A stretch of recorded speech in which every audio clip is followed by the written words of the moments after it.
வணக்கம். உணவு காதலி சேனலுக்கு உங்களை அன்புடன் வரவேற்கிறேன். இன்னைக்கு நம்ம பார்க்க போகிற ரெசிபி சுட சுட மெதுவான சப்பாத்தி. இதற்கு தேவையான பொருட்கள் கோதுமை மாவு, நெய், உப்பு, சர்க்கரை, ஆயில். வாங்க சாஃப்டான சப்பாத்தி எப்படி பண்ணுறதுன்னு பார்க்கலாம். இன்றைக்கி நான் 2 கப் கோதுமை மாவு எடுத்திருக்கேன். இந்த கோதுமை மாவு நாங்கள் வீட்டிலேயே அரைச்சது. நீங்கள் எந்த பிராண்ட் வேணால் யூஸ் பண்ணிக்கலாம். 1 டீஸ்பூன் சர்க்கரை சேர்த்து நீங்கள் சப்பாத்தி சுட்டு பாருங்கள். ஒரு மைல்ட் ஸ்வீட்டாக இருக்கும், நல்லாயிருக்கும். 2 டேபிள் ஸ்பூன் நெய் சேர்த்திக்கோங்க. இதுக்கு தேவையான உப்பு. இது எல்லாத்தையும் நல்லா கலந்து விட்டுடலாம்.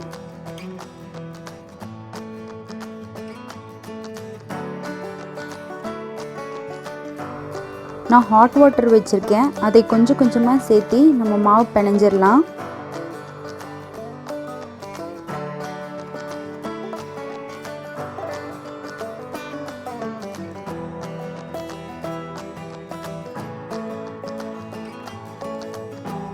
இந்த மாதிரி பிணைஞ்சு எடுத்துக்கோங்க.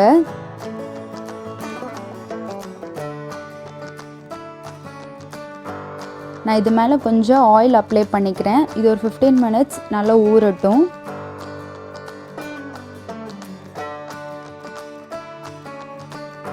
மாவு நல்லா ஊறிடுச்சுங்க. பாருங்கள் இவ்வளோ சாஃப்டாக இருக்குன்னு. இப்போ நம்ம சப்பாத்தி தேய்ச்சி எடுத்துடலாம்.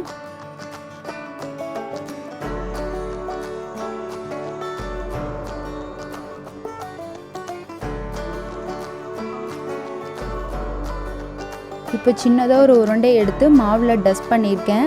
இதை இப்போ நம்ம தேய்க்க ஆரம்பிச்சிடலாம்.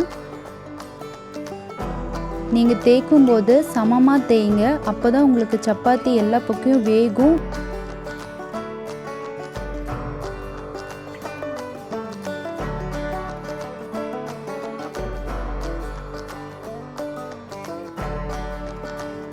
பாருங்கள் லைட்டாக பபிள்ஸ் வர ஆரம்பிச்சிருச்சு. இப்போ சப்பாத்தி ஒரு சைடு வெந்துருச்சுன்னு அர்த்தம். இதில் லைட்டாக இப்போ நம்ம நெய் சேர்த்திட்டு திருப்பி போட்டுக்கலாம். நீங்கள் பட்டர், ஆயில் எது வேணால் சேர்த்திக்கோங்க.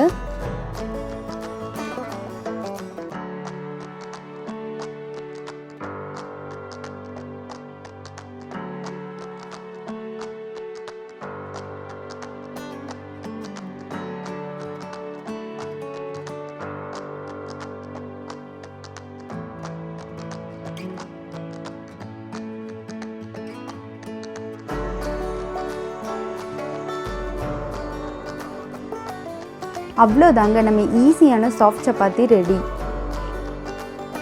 உங்களுக்கு இந்த ரெசிபி பிடிச்சிருந்தா லைக் பண்ணுங்கள், கமெண்ட் பண்ணுங்கள், மற்றவங்களுக்கும் ஷேர் பண்ணுங்கள். மேலும் நிறைய ரெசிபியை பார்க்க மறக்காமல் நம்ம சேனலை சப்ஸ்கிரைப் பண்ணுங்கள் அண்ட் பெல் பட்டனையும் ப்ரெஸ் பண்ணுங்கள்.